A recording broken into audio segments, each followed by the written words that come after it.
स्थिति बना के बैठ जाइए ध्यान मुद्रा में सब लोग।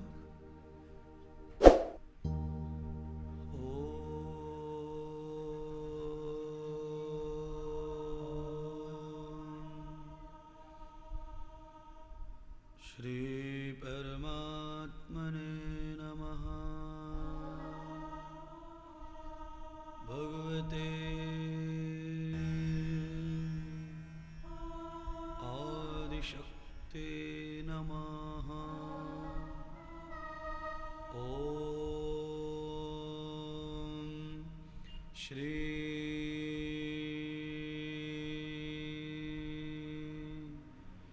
विद्याय नमः। ओम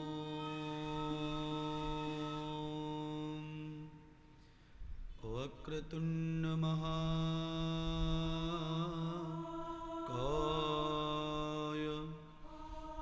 सूर्यकोटि समप्रभ निर्विघ्नं कुरु मे देव सर्वकार्येषु सर्वदा। गुरुर्ब्रह्मा गुरुर्विष्णु गुरुर्देवो महेश्वर गुरुर्साक्षात् परब्रह्म तस्मै श्री गुरुवे नमः। हाथ जोड़ के बैठिए, भगवान को वंदन करें, सतगुरु को प्रणाम करें। बार बार वंदना, हजार बार वंदना, प्यारे सतगुरु जी को बार बार वंदना। प्यारे सतगुरु जी को बार बार वंदना। प्यारे सतगुरु जी को बार बार वंदना। हे गुरुदेव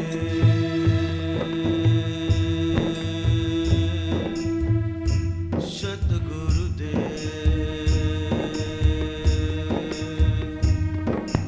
बार बार वंदना, हजार बार वंदना, बार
सर्वप्रथम आदि शक्ति भवानी जगदम्बा को प्रणाम करें। भगवती देवी भागवत पुराण को प्रणाम करें और अपने सतगुरु भगवान को प्रणाम करें। अनंत सिद्धि रिद्धियों को आदि गणेश को प्रणाम करें। हमारे उपस्थ यज्ञ भगवान को प्रणाम करें। अपने माता पिता को प्रणाम, अपने राष्ट्र को प्रणाम करके समस्त देवों को प्रणाम करें। व्यास गद्दी से हम सभी सहस्त्रियों का, स्नेहियों का अनंत अनंत भगवती से अनस प्रेम। जय जय श्री राधे, जय जय श्री राधे, जय जय श्री राधे। अम्बे माता की जय हो, धर्म की जय हो, अधर्म का नाश हो, प्राणियों में सद्भावना हो, राष्ट्र का कल्याण हो। जय जय श्री राधे। बोलिए देवी भागवत महापुराण की जय हो। परम पूज्य स्वामी श्री इंद्रदेव जी महाराज की जय हो। सच्चे दरबार की जय हो। जय जय श्री राधे श्याम।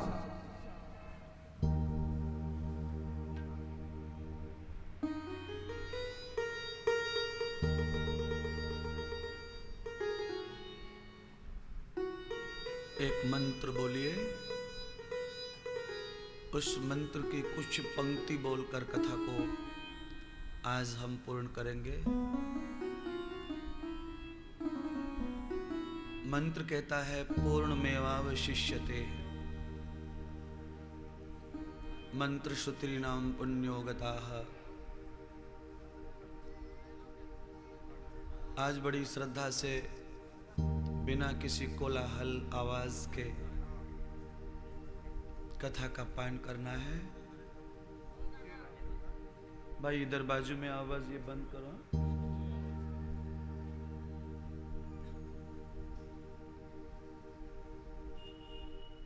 पूर्णमेवार शिष्यते, ये मंत्र का एक छोटा सा शब्द है।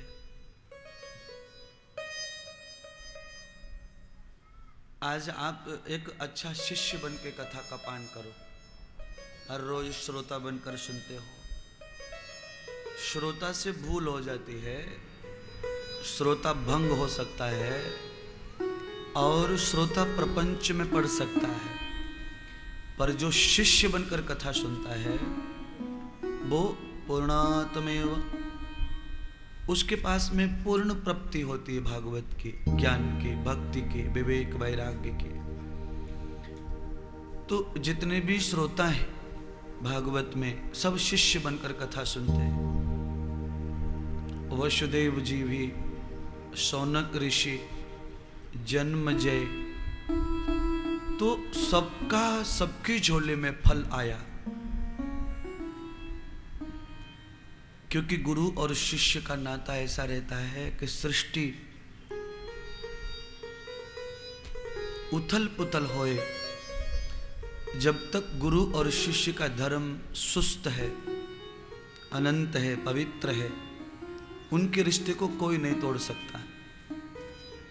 पराभूतम दर्शनम पुण्य पुण्य गति शिष्य, क्योंकि एक व्यक्ति शिष्य बनता ही तब है जब उसके जन्म जन्मों का पुण्य उदय होता है।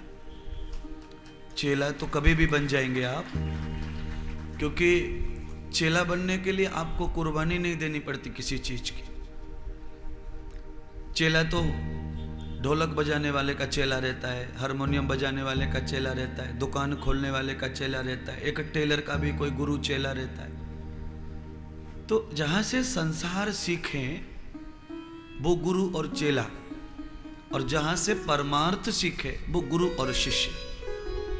शिष्यम गतो सिद्ध्यानाम, जो सीखने के बाद अपने 3 लोकों का, 3 शरीरों का कल्याण कर लेता है, उसको शिष्य कहते हैं।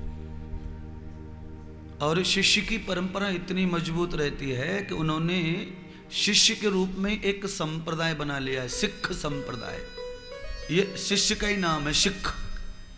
सिख क्या मानता है? गुरु ग्रंथ को मानता है और गुरु की पूजा करता है, उनकी वाणी की पूजा। गुरु तो नहीं है उनके बीच में, अब उनकी वाणी, उसकी पूजा करते हैं। दरअसल में उस पे फूल चढ़ाते हैं वो लोग, अगरबत्ती लगाते हैं। यह सिद्धांतिक नहीं है, क्योंकि पुस्तक के ऊपर केवल फूल चढ़ाना सिद्धांत नहीं है, पुस्तक का आचरण भी करना है। उसको सजाइए, फूल चढ़ाइए, नमस्कार कीजिए। क्यों? विद्या सर्वतो बुद्धिमतान प्राण, विद्या हमारा प्राण है, विद्या हमारा प्राण है, बुद्धि हमारा प्राण है। जिनको बुद्धि नहीं है उनका जीवन बेकार लगता है, घर वाले परेशान रहते हैं, वो खुद परेशान रहता है। भाई किसकी शादी हो रही है, कहाँ बैंड बज रहा है, दुनिया नाच रही है, सबको लग रहा है हमारी बहन की शादी है, हमारी बेटी की शादी है, पर जिसको बुद्धि नहीं है उसको कुछ भी अनुभव नहीं है। इसलिए जीवन में बुद्धि भी प्रेम, अनुराग और प्राण है। और बुद्धि प्राण और विद्या प्राण। जिनको विद्या नहीं है, जिन्हें ज्ञान नहीं है, उनकी बुद्धि हो के भी कुछ अर्थ नहीं है। क्यों? बुद्धिर ज्ञानेन शुध्यते है, ज्ञान के बगैर बुद्धि का कोई अर्थ नहीं है। बिना ज्ञान की बुद्धि तो गधे को कितनी होती है, पर धूप में खड़ा रहता है, धूप में खड़ा रहता है। डंडा मारो, लठ मारो, पीटो, है सूखा डाल दो, बुद्धि नहीं। बुद्धि व्याप्तम न ज्ञान विभूषिता, बुद्धि का भूषण ज्ञान है। नाक का भूषण जो है सोना है, चांदी है, ये नकली भूषण है। उंगलियों का भूषण अंगूठियां वगैरह, ये नकली भूषण है। गले का भूषण सोना चांदी माला, ये नकली भूषण है। तो कंठाग्रे वसत सरस्वती ही, कंठ का, गले का भूषण सरस्वती है। जिनका आवाज़ अच्छी हो, जिनकी वाणी अच्छी हो, जो मीठा बोलते हो, उनका गला सुंदर होता है। सोने चांदी पहन करके गालियां बको तो गला कैसे सुंदर बनेगा? हाँ, तो ये सब बातें हैं। अपने मोटी सी एक नाक में नथली डाल ली, कान में बड़े बड़े कुंडल डाल लिए, अपने हाथों में मोटी अंगूठियां पहन ली, पर अंगूठी पहनने के बाद इन हाथों से अगर सत्कर्म नहीं होता है तो ये हाथ किसी काम के नहीं है। हाथ वही जो भगवान की सेवा किया करे, ईश्वर की सेवा में, दुखियों की सेवा में, दान पुण्य करने में जब हाथ आगे बढ़ता है तो उसको सोना चांदी भी धारण करने की जरूरत पड़ती नहीं, वो बहुत ही कीर्ति वाला रहता है। लोग उस हाथ को पूजते चूमते। ऐसे ही पैर है, पैरों में पायजेब पहन लीजिए, पैर अच्छा तो लगता है पायजेब पहनने से, पर पैर की शोभा गतम पद्यम तीर्थान पुण्यम, पैर की शोभा तीर्थ के लिए है। पैर हमेशा मंदिर जाए, भागवत में जाए, सत्संग में जाए, तीर्थ में जाए तो पैर की बड़ी शोभा है। ऐसे वाणी भगवान का गीत गाए, वाणी की बड़ी शोभा है। नेत्र प्रभु का दर्शन करे, बड़ी शोभा है। काजल से आंखें सुंदर तो दिखती हैं, पर काजल से आंखों को सम्मान नहीं मिलता है। आंखों का सम्मान तो दरस परस मुख मंजन पाना, मिटत कलेस ये वेद बखाना। रामायण में बाबा तुलसीदास कहते हैं, आंखों से भी अगर किसी महापुरुष का दर्शन किया तो हमारे पाप वहीं आधे खत्म हो जाते हैं। आंखों से अगर कोई महापुरुष दिखे आंखों से, ये बेकार के लोग तो दिखते ही आंखों से। अभी पूरे दिन आप कल क्या करेंगे बताइए? कल रात को क्या करेंगे?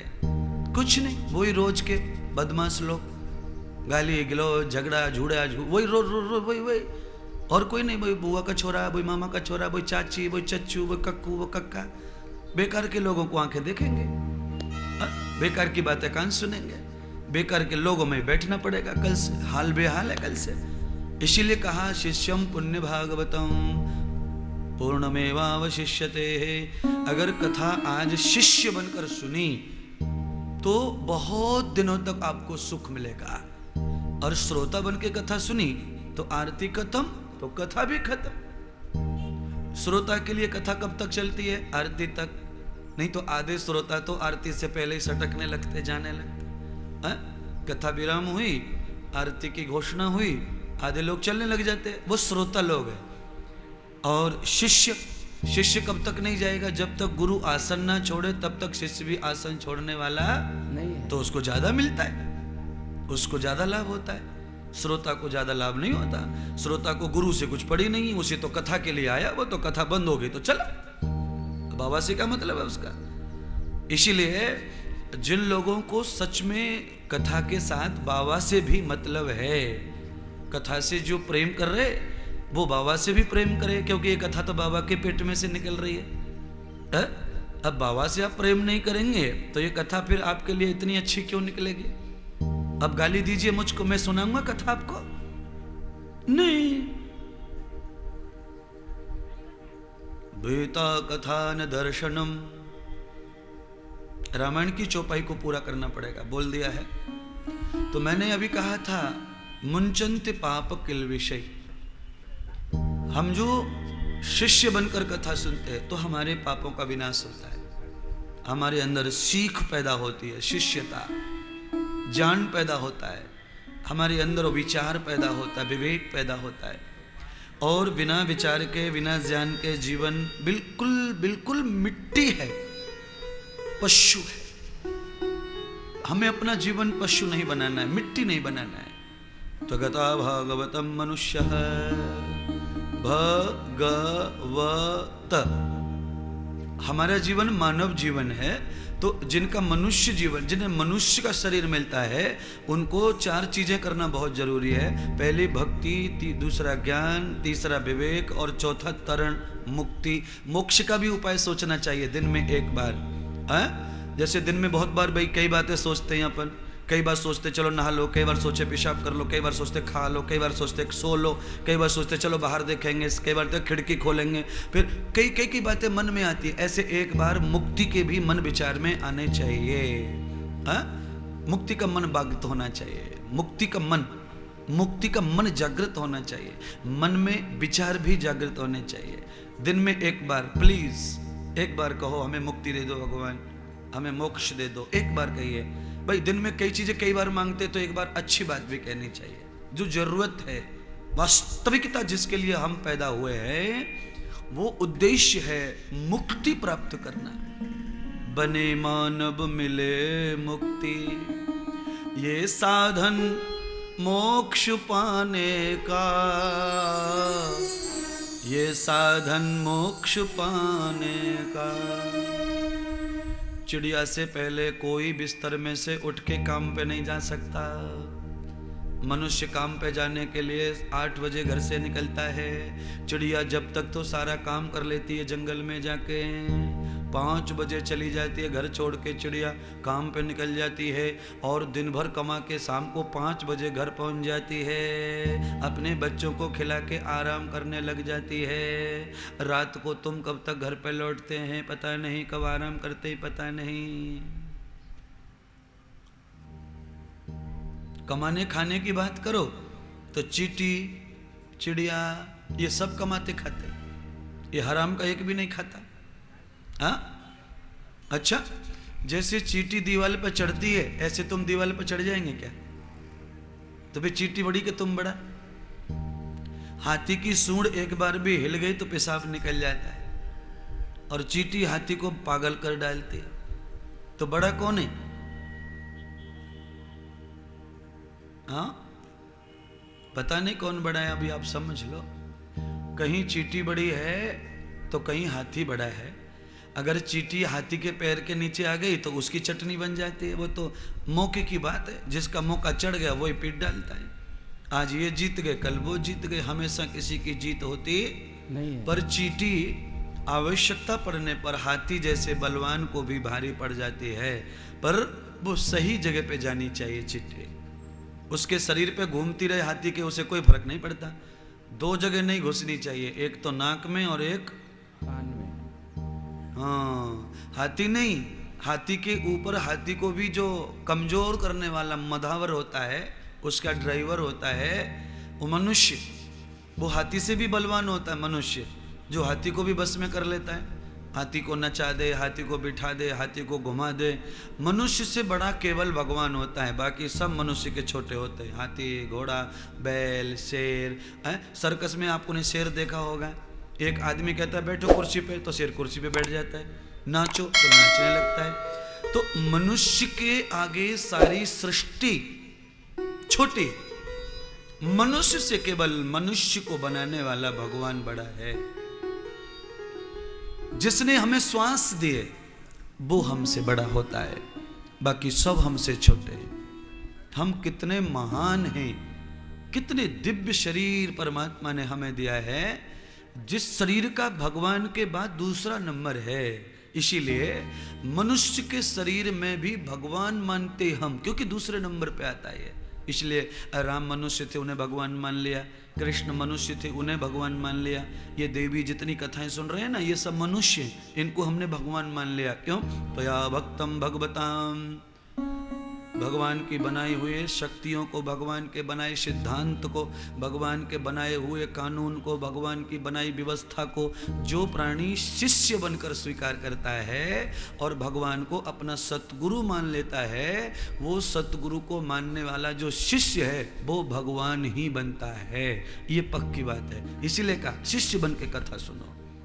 तो शिष्य बन के कथा सुनेंगे तो क्या मिलेगा? भगवताम योग पुण्य, भगवता आएंगे, भगवत्ता ऐश्वर्य आएगा। हम भगवान बनेंगे, पूजनीय। भगवान का मतलब है पूजनीय, भगवान का मतलब है बलवान, बुद्धिमान, ज्ञानवान, भक्तिवान, ऐश्वर्यवान, पुत्रवान। ये सब भगवान में आता है। जो इतने बान है, जिसके पास कीर्ति है, बल है, जिसके पास धर्म है, दया है, जिसके पास न्याय है, बल तित्व है, जिसके पास पुत्र है, धन है, वो भगवान है। जिसे किसी चीज की जरूरत नहीं है किसी से, उसी को भगवान कहते हैं। अगर जरूरत है इसकी उसकी तो भगवत्ता कम है। हमसे ही सबको जरूरत हो, हमें किसी से कोई जरूरत न हो, ये भगवत्ता है। तो या परमार्थम पुण्य भवताम, जिसका जीवन केवल परमार्थ के लिए उपजा है, पैदा हुआ है, वो भी भगवान है। सूर्य को हमसे कोई मतलब नहीं है, फिर भी रोशनी दे रहा है। हम सूर्य पे थूके, सूर्य की तरफ खड़े होके हम पेशाब करें और फिर उसे कोई फर्क नहीं है। उठाओ मिट्टी फेंको, उसे कोई फर्क नहीं है, वो अपना काम कर रहा है, वो रोशनी दे रहा है, रोशनी दे रहा है। आप अब गाली दो, आप प्यार करो, हैं? जब बहुत गर्मी पड़ती है जून के महीने में, तो लाखों लोग गाली देते हैं भगवान को, गर्मी को, सूर्य को, हैं? अरे क्या चटक रहा, हैं? इतनी गर्मी कर रहा सूर्य, ऐसा है।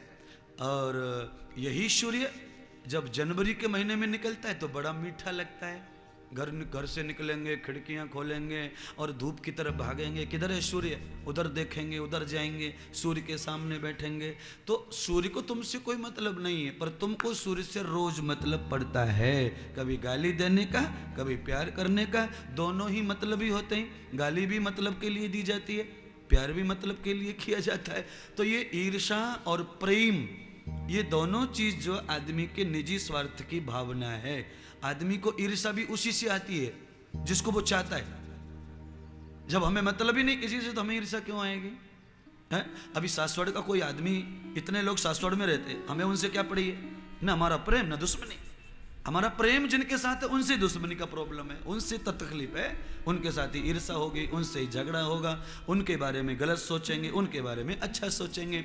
जिनको हमारा मन पसंद करता है उनके साथ ही आदमी को काम, क्रोध, लोभ, मोह, मत्सर, ये सारी बीमारियां लगती हैं। जिनसे कोई तात्पर्य नहीं है, मतलब नहीं है, उनसे हमें कुछ भी पड़ा नहीं है। इतने लोग गाड़ियों में बैठ बैठ के रोड पे दौड़ रहे, अपन ने उनकी तरफ पीठ कर लिए, उनकी तरफ हम देख भी नहीं रहे मुड़ के, कौन जा रहा कौन आ रहा, हमें कुछ पड़े नहीं है। पर अपनी पहचान का कोई आ जाए तो हमें पड़ी रहती है।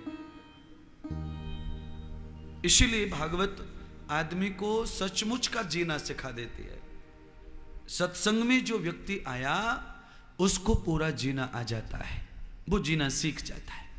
जीवन के अर्थ समझ में आते हैं उसको, जीवन के मायने समझ में आते हैं, जीवन के मीनिंग्स समझ में आते, मतलब समझ में आते, तात्पर्य समझ में आते। सद्गुरु कहते हैं गतो पूर्णाम भवत शिष्य। जो व्यक्ति शिष्य बन गया उसकी गति पक्की हो जाती है, सदगति में चला जाता है शिष्य। शिष्य को अधिगति नहीं है। क्यों? इस सारी जिम्मेदारी सद्गुरु की है। अगर सद्गुरु प्रसन्न हो गए शिष्य से तो सदगति है उसको। सतम पुण्यान गतेषु च। द्रोणाचार्य ने एकलव्य का अंगूठा भले काट लिया था, पर द्रोणाचार्य ने एकलव्य की सदगति कर दी। क्यों? एकलव्य जो है पूर्ण श्रद्धा से उनका शिष्य बन गया। अब गुरु ने भले दंड दिया, उसको कमजोर कर दिया, पर बाह्य संसार में कमजोर करने से गति सदगति पर कुछ फर्क नहीं पड़ता। अगर हमें बेटा नहीं है, हमें धन नहीं है, हम गरीब हैं, तो हमारी गति नहीं होगी, हमें मुक्ति नहीं मिलेगी, ऐसा मत सोचना। हाँ, सबरी को बेटा नहीं था, सबरी को बेटा नहीं था, सबरी का पति भी सबरी ने ब्याह नहीं किया था, सबरी ने गृहस्थ नहीं भोगा था, फिर भी सबरी को सब प्राप्त हो गया। इसलिए ज्यादा गृहस्थ के लिए तड़पड़ नहीं करना, ज्यादा बेटा के लिए तड़पड़ नहीं करना, ज्यादा धन के लिए तड़पड़ नहीं करना। वो तो 60-70 साल का एक प्रपंच है, उसके बाद में वो कुछ भी हमारे लिए रहता नहीं है। हाँ, अब सबरी का नाम इसीलिए लिया क्योंकि आपको जल्दी से समझ जाए, नहीं तो मुझे बहुत बताना पड़ता, फिर तब जाके बुद्धि टिकती है। क्यों? ऐसे जो दृष्टांत होते हैं ये व्यक्ति को वैराग्य और ज्ञान दोनों की प्राप्ति करवाते हैं, संसार से मुक्त कर देते हैं। कई लोग हैं जिनकी शादी वादी नहीं होती तो बहुत तड़फाते, ये पंडित जी के पास जाएंगे, वो बाबा के पास जाएंगे, वहाँ नारियल चढ़ाएंगे, वहाँ काला कपड़ा लेके आएंगे, कहीं से लाल कपड़ा लाएंगे, कहीं से धागा बनवाएंगे, कहीं कोई शांति करेंगे, कहीं कोई भ्रांति करेंगे, कहीं कोई कुछ करेंगे, दुनिया भर की लीलाएं करते हैं शादी के लिए। उनके लिए कहा कि जरा सबरी को देख लो, है? उनको देख लो भाई। जिन लोगों ने शादियां की, राम उनके घर पे नहीं गए, सबरी ने नहीं की, अकेली जंगल में पड़ी रहती थी, रूखा सूखा खाती थी, और न बेटा न बेटे, न मकान न दुकान। गुरु का आश्रम था, गुरु जी की मृत्यु हो गई, उसके बाद गुरु की सेवा उसके हाथ में पहुंच गई। राम जी ने गुरु केवलम परमत्व गते शिष्यम, गुरु की कृपा, गुरु का वचन था, बेटी जीवन में चाहे मैंने अर्थात तेरे गुरु ने राम को कभी देखा नहीं है, खाली राम की सेवा की है, पर मेरी सेवा का फल मेरे शिष्य सबरी तुझे प्राप्त होगा, राम तेरे घर आएंगे, ये पक्की बात है। हाँ, राम उनके घर गए। कैसे गए बताइए आप? गति भूत्वाम, शिष्य के घर गए राम। सदगुरु का शिष्य बन गई सबरी। शिष्य बन करके गुरु ने जो कहा, गुरु की मृत्यु के पश्चात उसी का पालन किया। उनके गुरु भ्रष्टाचारी नहीं थे, पर उनके गुरु सदाचारी थे, सदाचारी, विश्वास पात्र, अद्भुत पुण्य सदगते है। उन्होंने कह दिया था, मैंने कभी गुरु नहीं देखा है बेटा, झूठ नहीं बोला। ऐसे गुरु बताते नहीं चमत्कार, मैंने ये सिद्धि कर ली, मैंने वो कर लिया, मुझे ऐसा मानो, मुझे वैसा मानो, ये नीच गुरु है? गुरु का काम ज्ञान देने का है खाली। गुरु का सिद्धि कर ली मैंने, मैं विष्णु हूँ, मैं राम हूँ, मैं फलाना हूँ, ये सब नाटकी है, ये लीलाधारी गुरु हैं, इनसे बचना है। गुरु का काम है, टीचर है गुरु, टीचर एक सिद्धांत देता है, एक सुबुलुत्त देता है, एक बुद्धि, एक विवेक, एक ज्ञान, एक संस्कार, एक संरचना, एक संवेदना, एक शीलता, एक सदुत्त, एक सद्गति, एक सत्संग, एक संवेहन, एक संबोहक, एक समागम, इतनी चीज गुरु देता है। क्या क्या देता है लिख लो, याद रख लो। कोई शिष्य नहीं बना अभी मेरा जो मेरी बातों को पूरा याद कर ले, है? इसीलिए कहा शिष्य बन के सुनिए कथा। अगर मेरा पूरा तुम्हारे हृदय में उतर गया तो औकात नहीं भगवान की कि तुमसे दूर चला जाए, वो तुम्हारे पास ही बैठेगा आके। गतम न वेदा पितष्टदिष्टो हो, भगवान की अपनी कोई औकात नहीं है। भगवान की औकात तो भक्त बताते हैं कि तू कितना बड़ा है। याद रखिए, पंढरपुर में तुम जाना बंद कर दो, विट्ठल की औकात पता चल जाएगी, वो कितना औकात लेके बैठा है। तुम्हारी वजह से ही औकात बनी है उसकी। कोई जाएगा नहीं तो क्या करेगा वो काला पत्थर? कुछ नहीं, तुम्हारी वजह से वो काला पत्थर भगवान बना बैठा है। क्या बना बैठा है? भगवान। हाँ, मार्बल का घर हो, 1000 स्क्वायर फीट का इतना महंगा ग्रेनाइट लगाया हो, पूरे चारों तरफ चंदन की चौखटें बनाई हो, पर उसमें रहने के लिए कोई आदमी न हो तो वो मकान कैसा है? तो पूरी संसार की शोभा किससे है? मनुष्य से। किससे शोभा है? मनुष्य। ये व्यास गद्दी पे हम आ गए तो कितनी अच्छी लग रही है, आप पांडाल में आ गए तो कितना अच्छा लग रहा है, और हम और तुम दोनों जब नहीं थे सुबह 6 बजे तो यहाँ पे क्या था बताइए? तो पूरी सृष्टि की शोभा ही मनुष्य है। भगवान किसी ने देखा नहीं है। हम सदाचारी हो जाएं, हम में से एक भगवान दिखता है, यही भगवान है, यही भगवान है, और कहाँ है भगवान? तो ऐसी है ये सृष्टि। पर शिष्यम पुण्यगते पूर्णाः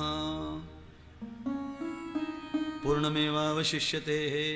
मंत्र का एक ही शब्द लिया है मैंने, खाली मंत्र पूरा नहीं है। पूरा मंत्र तो फिर मुझे सालों लग जाएंगी बताने में, बड़ी बड़ी व्याख्याएं मेरे पास में, शब्दों की, मंत्रों की तो अनंत व्याख्याएं हैं। क्यों?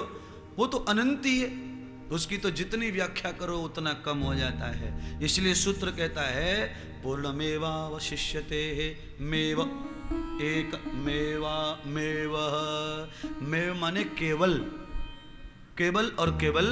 जब ज्ञान लेना हो, भक्ति लेनी हो तो शिष्य बनकर बैठना चाहिए। श्रोता बनकर बैठने से ज्ञान आता नहीं है। श्रोता को ज्ञान नहीं आता है, श्रोता खाली सुनने के लिए आता है, और वो भी कथा।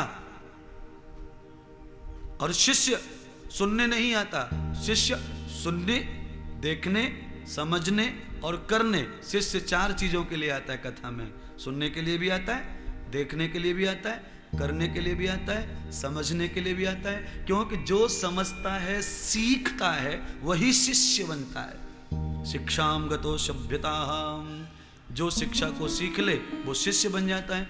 जो शिक्षा को सुन ले, पीरियड खत्म हो गया, टनन टनन टनन टन घंटी हो गई, चले बैग उठा के, ये शिष्य नहीं है, ये छात्र है, स्टूडेंट है, विद्यार्थी है, कुछ भी कहो आपको, पर जब तक गुरु आसन न छोड़े तब तक जो न जाए पांडाल से वो शिष्य है।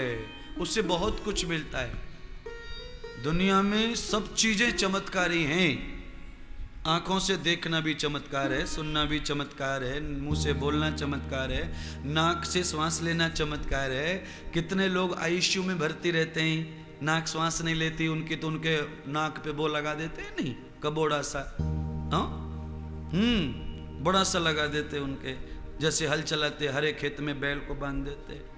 नाक श्वास नहीं ले रही है, इसकी दम घुट रही है, इसलिए दम को उघाड़ दिया, फक फक हवा डालते उसमें, ऑक्सीजन भरते, तो ऐसा रहता है। तो जब नाक काम ना करे, कान काम ना करे, मुंह काम ना करे, तो आदमी नाकाम हो जाता है। कैसा हो जाता है? नाकाम, बिना काम का हो जाता है, मिट्टी हो गया वो तो। ज्ञान इंद्रियां काम नहीं करती हैं तो जीयत ही मर गया। अब इसे मरने की कोई जरूरत नहीं, मर चुका है ये। क्यों? ज्ञान इंद्रियां 5 हमारी काम करें तो ही हम जिंदे हैं। कर्म इंद्रियां भले ही फेल हो जाएं, हाथ टूट जाए कोई बात नहीं है, पैर टूट जाए कोई बात नहीं है, दोनों पैर चले जाएं कोई बात नहीं है, दोनों हाथ चले जाएं कोई बात नहीं है, इंद्री को कुछ हो जाए कोई बात नहीं है, पेशाब की कोई तकलीफ हो जाए कोई बात नहीं है, मल की कोई तकलीफ हो जाए कोई बात नहीं है, नली निकाल के बाजू में कर लेंगे। पर आंखें चली गई तो कोई नली काम करती नहीं है, कान चले गए तो, वाणी चली गई तो, ये ज्ञान इंद्रियां है। पैर टूट गया तो बैसाखी लगा के चल लेंगे, हाथ टूट गया तो भी दूसरे हाथ से काम कर लेंगे, दोनों चले गए तो मम्मी खिला देगी, मम्मी नहला देगी। पर आंख चली गई तो भैया कैसे चलेगा जीवन? कोई कितना भी हाथ पकड़ के रोड पार करवाओ, पर रूप का दर्शन होने वाला नहीं है। रूप का अनुभव नहीं होगा, क्योंकि ज्ञान इंद्रियां अनुभव के लिए बनाई है। कान किसका अनुभव कराते हैं? शब्द का। कड़वा शब्द बोला, भाई बहुत मीठा बोला, ये कब समझता है? कान होंगे तो बहरे को थोड़ी समझता है कि गाली दे रहा है, कि मुझे जीजा कह रहा है, कि साला कह रहा है। हाँ, अंधे को क्या पता है मेरे सामने कैसी लिपस्टिक लगा के आई है मम्मी? अंधे को थोड़ी समझता है। व्याप्तम योग चराचरम, इसलिए सदगुरु कहते हैं शिष्य कथा भूतम। शिष्य कथा के लिए भूत बन जाती है। भूत, भूत माने बलवान। जो बलवान होता है ना उससे भूत कहते हैं। और बलवान क्या है? बलवान क्या है? भूत को बलवान कहते हैं, इसीलिए डर लगता है सबको भूत से। बलवान है वो। और सच्चा भूत क्या है मैं बताना चाहता हूँ। जिस भूत से तुम्हें डर लगता है वो भूत होता ही नहीं है, वो भ्रम होता है, अज्ञान होता है, अशुद्धि होती है, दोष होता है, पाप होता है, उसकी वजह से डर लगता है परछाई से। जो पापी लोग रहते हैं उनको ही भूत दिखेगा। धर्मात्मा भक्तों को भूत प्रेत नहीं दिखते हैं। जिनके पाप जागृत हो जाते हैं उनको भूत दिखता है, उनको प्रेत दिखता है, उनको चुड़ैल दिखती है। फिर वो डरते, घबरते, मरते अंदर ही अंदर, अकेले अकेले डरते रहते हैं, अकेले कहीं जा नहीं सकते, क्योंकि पापी का ये प्रॉब्लम है। पर भूतागदेवत्व हम, भूत बलवान होता है। तो गीता में भूत किसको बताया है? गीता पढ़िए कभी तब समझेगा। गीता में भूत आत्मा को बताया है। किसको? आत्मा। हाँ, तुम आत्मा हो, मैं आत्मा हूं, तुम भूत है और मैं भी भूत हूं, बराबर। हमारे पास लाइसेंस नहीं है, हमारे पास लाइसेंस नहीं है, हम गाड़ी चला रहे हैं, चौराहे पे 4 सिपाही आ गए, तो फिर वो ड्राइवर को क्या दिखते हैं? भूत। क्या दिखते हैं वो? हाँ, हम कोई गलत काम कर रहे हैं और गलत काम करते किसी ने हमें दूर से देख लिया तो वो हमको क्या दिखता है? भूत। भय लगता है उससे। क्या लगता है? डर। तो सबसे अधिक व्यक्ति को अपनी ही आत्मा से डरना चाहिए। जो व्यक्ति अपनी आत्मा से डरता है उसे सृष्टि में किसी से डरने की जरूरत पड़ती नहीं है, और जो भगवान से नहीं डरता उसे सबसे डरना पड़ता है। अब आप बताइए, एक से डरना अच्छा है कि सबसे? एक से। हाँ, एक से डरिए, सबसे डरने की जरूरत नहीं है। आपकी आत्मा क्या कहती है उसका सुनना चाहिए।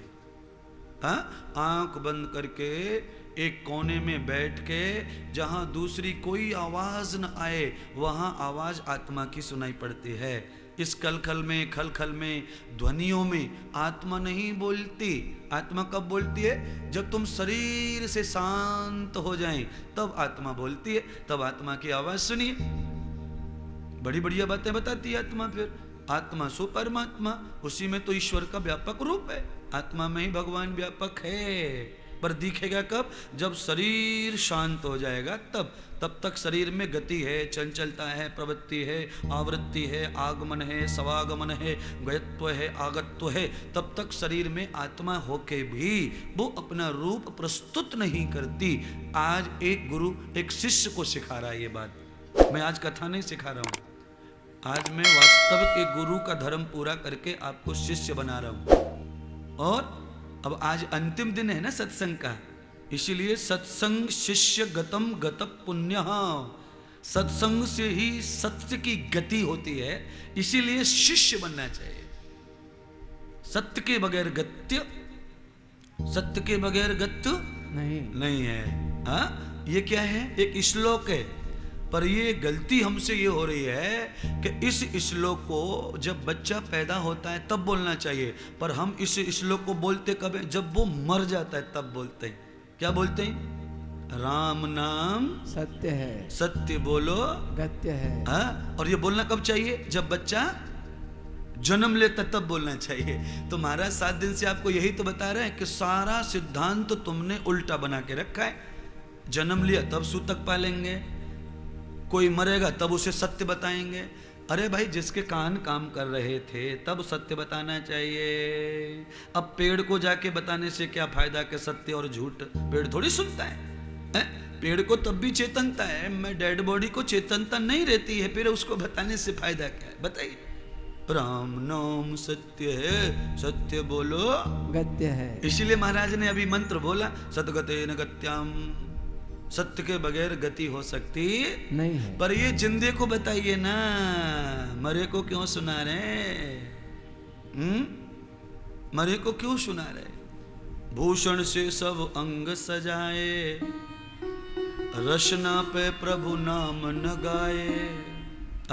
होठों पे लिपस्टिक लगा ली, यहाँ लाल लाल लगा लिया, यहाँ गुलाबी कर लिया, यहाँ पीला कर लिया, यहाँ हरा कर लिया, बाल काले कर लिए और सज धज के तैयार हो गए, पर जीवा पे बिल्कुल सुंदरता। जीवा की सुंदरता कैसे बनती है? भूषण से सब अंग सजाए, जीवा पे प्रभु नाम न गाए।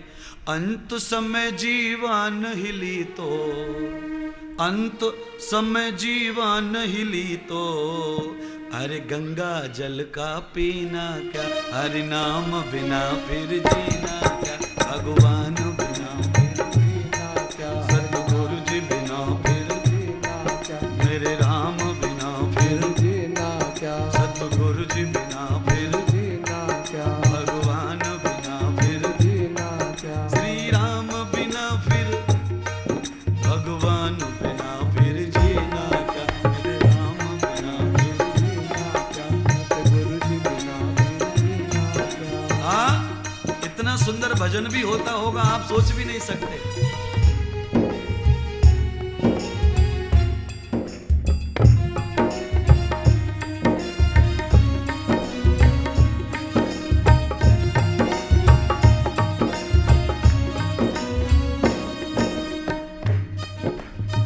संसार में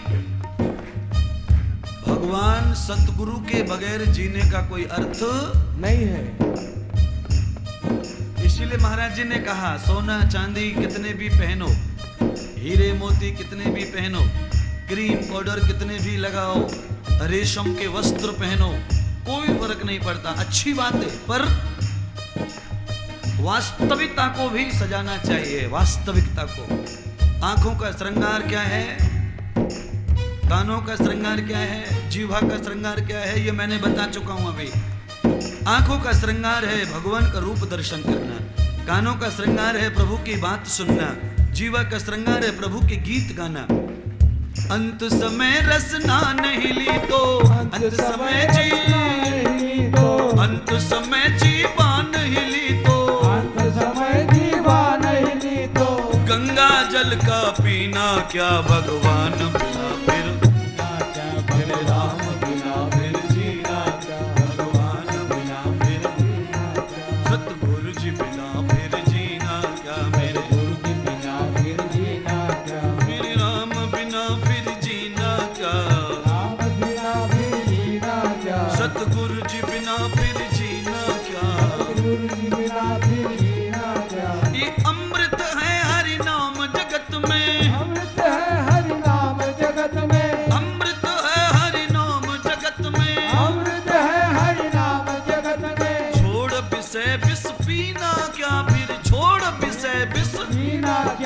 फिर छोड़ विषय विष पीना क्या, फिर छोड़ विषय विष पीना क्या, फिर छोड़ विषय विष पीना क्या, फिर छोड़ विषय विष पीना क्या, छोड़ विषय विष पीना क्या।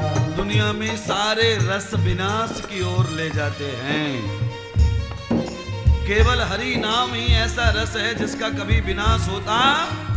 अमृत है हरि नाम जगत में, अमृत है हरि नाम जगत में, नमृतम अमृता, जिसे पीने के बाद मृत नहीं होता, मरण नहीं आता, उसे अमृत कहते हैं और वो प्रभु नाम है।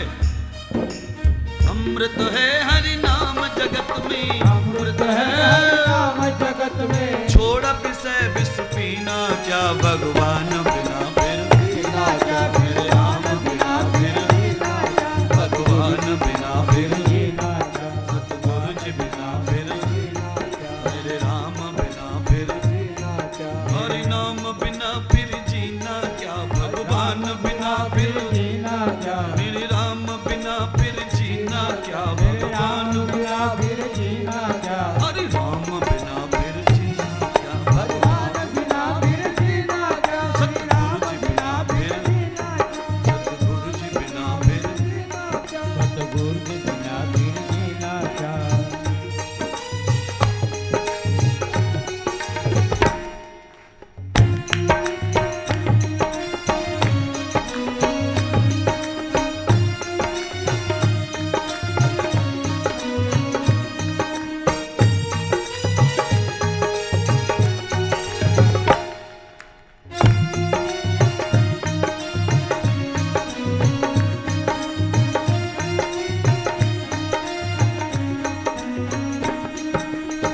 आप अपने शरीर की परछाई को रोज देखते हैं क्या?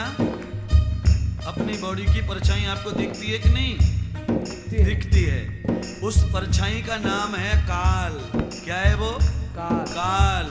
कितना भी गोरा शरीर हो पर परछाई गोरी होती नहीं है, इसलिए उसका नाम ही काल है।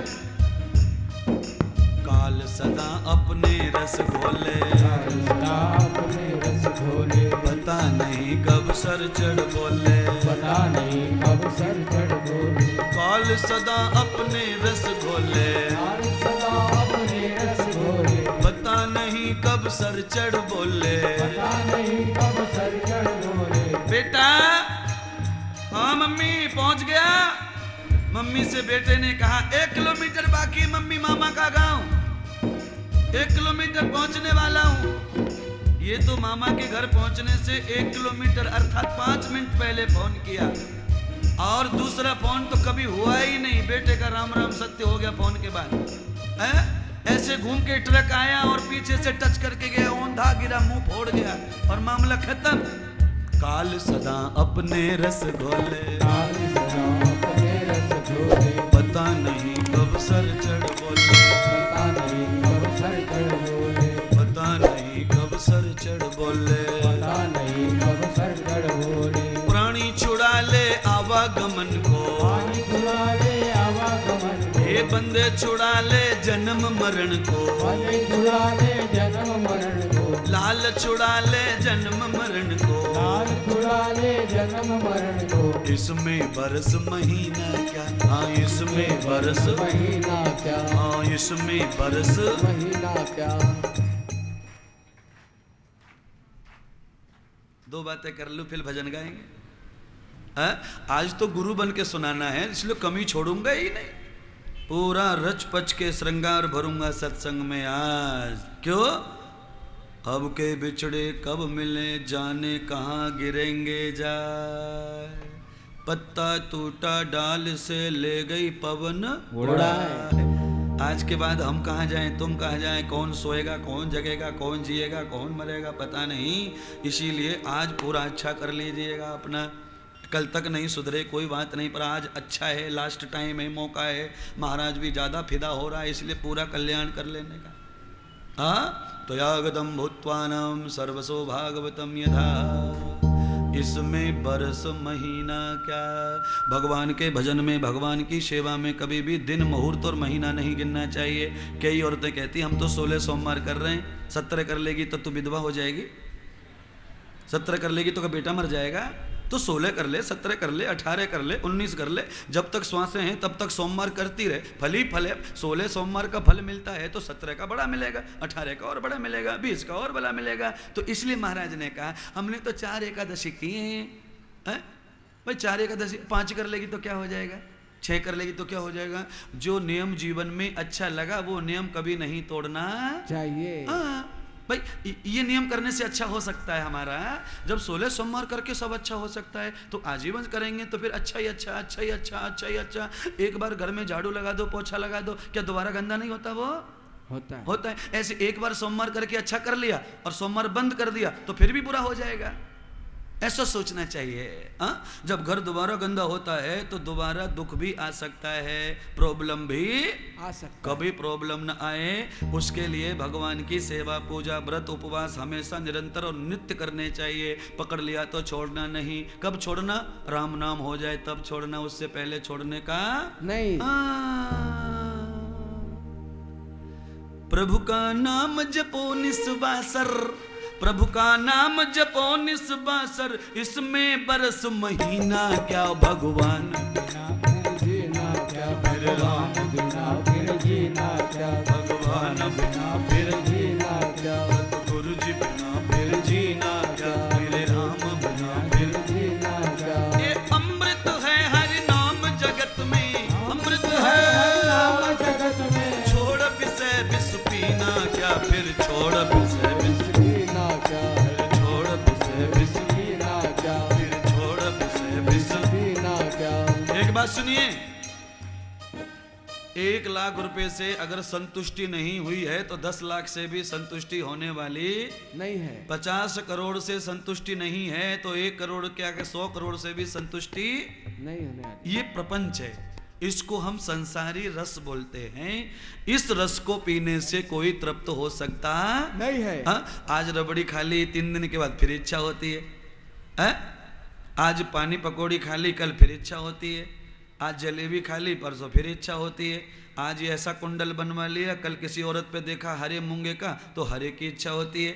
आज ऐसी चूड़ी पहन ली, कोई औरत लाल पहन के आई तो लाल की इच्छा होती है। तो ये इच्छाएं कभी पूरी होने वाली नहीं है। अमृत है हरि नाम जगत में, अमृत है हरि नाम जगत में, छोड़ विषय विष पीना क्या, भगवान बिना फिर जीना क्या, राम बिना फिर जीना क्या, भगवान बिना फिर जीना क्या, राम बिना फिर जीना क्या, सतगुरु जी बिना फिर जीना क्या, भगवान बिना फिर। जीना क्या। हाँ, अंतिम 2 लाइन भजन की बची हैं, उनको मैं गाऊंगा। बूढ़े लोगों के लिए है वो। जितने भी बूढ़े लोग बैठे हैं ना, जिनके सफेद हो गए, जिनके घुटने खराब हो गए, कमर खराब हो गई है, आंखों नहीं काम कर रही है, चश्मा लगाना, दांत काम नहीं कर रहे हैं, उन लोगों के लिए अब 2 लाइनें हैं। अब तू सोच समझ अज्ञानी, तू अज्ञानी, अब तू सोच समझ अज्ञानी, अब तू सोच समझ अज्ञानी, छोड़ जगत की खींचातानी, छोड़ जगत की खींचातानी। अब तू सोच समझ अज्ञानी, अब तू सोच समझ अज्ञानी, छोड़ जगत की खींचातानी। छोड़ जगत की खींचातानी। महाराज,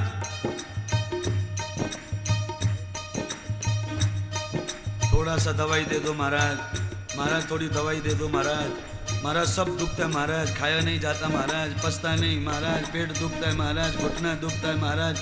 भाई सब दवाई ले लो क्योंकि दुख नहीं अच्छा है। भगवान करे आपके शरीर में कोई रोग नहीं रहना चाहिए, सारे रोग निकल जाएं, पर सारे रोग निकलने के बाद में बुढ़ापे में संसार मत करो, भगवान करिएगा।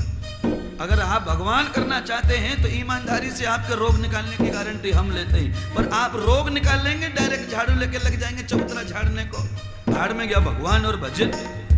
हाँ, अब तू सोच समझ अज्ञानी, सोच समझ अज्ञानी, छोड़ जगत की खींचातानी, छोड़ जगत की खींचातानी। अभी घर पे एक बुढ़िया को कहा कि भाई तू मंत्र ले ले, गुरु बना ले, तो बुढ़िया कहती नहीं। अब ये कहेंगे महाराज कहाँ कहाँ देखता है? किसी ने कहा बुढ़िया को गुरु कर ले, 75 साल की हो गई, खाली 4 साल बाकी है राम राम होने में। 4 साल तो जप ले, पूरी जिंदगी हो गई मांस खाते खाते, अब 4 साल के लिए अंतम तो छोड़ दे। महाराज ना सुन ले, इसलिए इशारे में न बाबा। अब तू सोच समझ अज्ञानी, अब तो सोच समझ अज्ञानी, छोड़ जगत की खींचातानी, छोड़ जगत की खींचातानी, खींचातानी। दास छुड़ा ले जन्म मरण को, छुड़ा ले जन्म मरण को, मर मर कर फिर मर मर कर फिर मर मर कर फिर मर मर कर फिर मर मर कर फिर मर मर कर फिर मर मर कर फिर जीना क्या भगवान बिना फिर जीना क्या, मेरे राम बिना फिर जीना क्या, सतगुरु जी बिना फिर जीना क्या, भगवान बिना फिर जीना क्या, मेरे राम बिना फिर जीना क्या, भगवान बिना फिर जीना क्या, सतगुरु जी बिना फिर जीना क्या, मेरे राम बिना फिर जीना क्या। हरि अमृत है हरि नाम जगत में, अमृत है राम जगत में, छोड़ विषय विष पीना क्या, भगवान बिना फिर जीना क्या, मेरे राम बिना फिर जीना क्या, भगवान बिना फिर जीना क्या, मेरे राम बिना फिर जीना क्या, सतगुरु जी बिना फिर जीना क्या, भगवान बिना फिर जीना क्या, मेरे राम बिना फिर जीना क्या, सतगुरु जी बिना फिर जीना क्या, भगवान बिना फिर जीना क्या, हरि नाम बिन जीना क्या, भगवान बिना फिर जीना क्या, मेरे राम बिना फिर जीना क्या, जीना क्या, बिना फिर जीना क्या, भगवान बिना फिर सच्चे दरबार की जय हो, राधा रानी की जय हो, एक राई माता की, भागवत पुराण की, आज के आनंद की, जय जय श्री राधे श्याम। भाई भजन ने पूरी कथा को पूरा कर दिया। अब आरती करके कथा को विराम करते हैं और चलो भंडारा खाएंगे। हाँ, कथा चलनी चाहिए कि हो गया?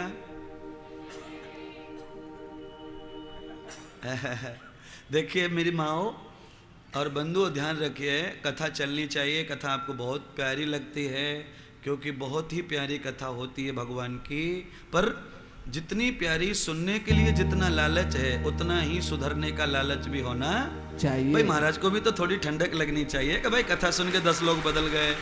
हाँ, वैसे 10 नहीं, लगभग 45-50 लोग बदल चुके हैं। जिन्होंने माला डाल ली, जो मंत्र ले लिया, वो बदल ही गया, ऐसा मान लीजिए। व्याप्तम योगम पुण्यो भवान सरस्वती योग विद्या लब्धते ज्ञान बुद्धिनाम।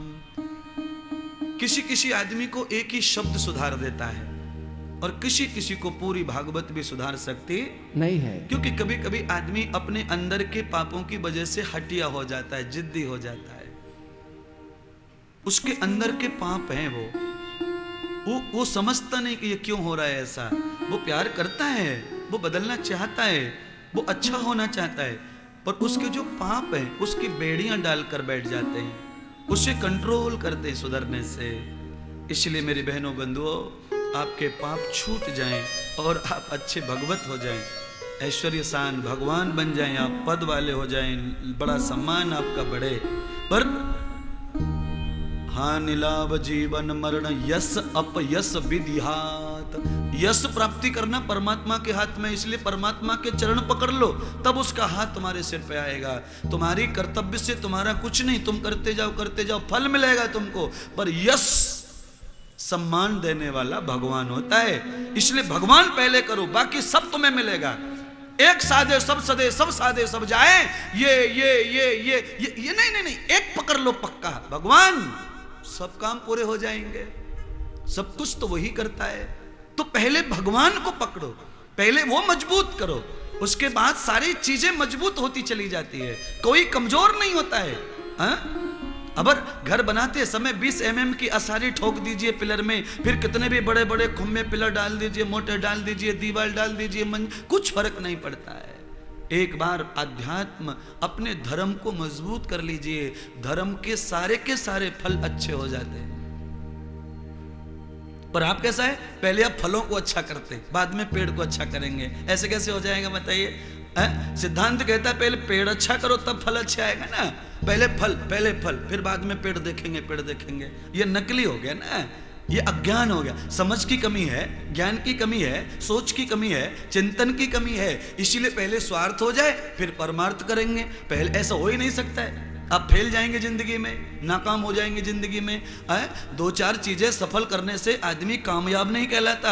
आदमी कामयाब कब होता है? जब संसार भी अच्छा हो जाए और उसका जीवन भी अच्छा हो जाए, तब वो कामयाब कहलाता है। एक ही चीज अच्छी होने से कोई कामयाब कैसे हो जाएगा? भगवान ने संसार में भेजा है, संसार अच्छा कीजिए। पर भगवान ने भेजा है तो भगवान का भी तो कुछ अपना हिस्सा है ना।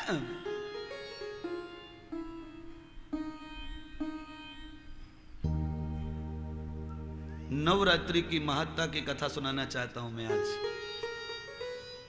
नवरात्रि का व्रत कब से शुरू हुआ और नवरात्रि का व्रत क्यों किया और नवरात्रि के व्रत से फल क्या होता है। क्योंकि आज नवरात्रि का अंतिम दिन है, इसलिए मुझे नवरात्रि का ही उन अष्टम नवेदो नवदुर्गा, उन समस्त कौशिकी आदि, चामुंडा, चंडिका, चंडी, पार्वती, जगदम्बा, उन सभी महालक्ष्मी, महागौरी, इन नौ दुर्गाओं का, नौ शक्तियों का नवरात्रियों से अनविंद संबंध है। कैसे करना चाहिए, क्यों करना चाहिए, भागवत का अंतिम चरण है ये। देवी भागवत का पूर्ण फल मैं आपको दूंगा। तुलसी माता की कथा रात को विराम की थी, उसको पूरा कर दो। पहले शंखचूर्ण नाम का जो राक्षस था, उनकी पत्नी का नाम है तुलसी। सतीव्रता, पतिव्रता, धर्मचारिणी, धर्मयोगी पत्नी। पत्नी के धर्म से पति को आयु प्राप्त हो जाती है, ऐसा शास्त्र कहता है और ऐसा इतिहास भी बताता है। इसलिए पत्नियां अपने पति की आयु के लिए अनेक अनेक व्रत करती हैं। पत्नी की आयु के लिए कोई पुरुष कभी कोई व्रत करता नहीं। क्यों? वो तो अनंत शक्ति है, उसकी आयु कोई नहीं बढ़ा सकता है।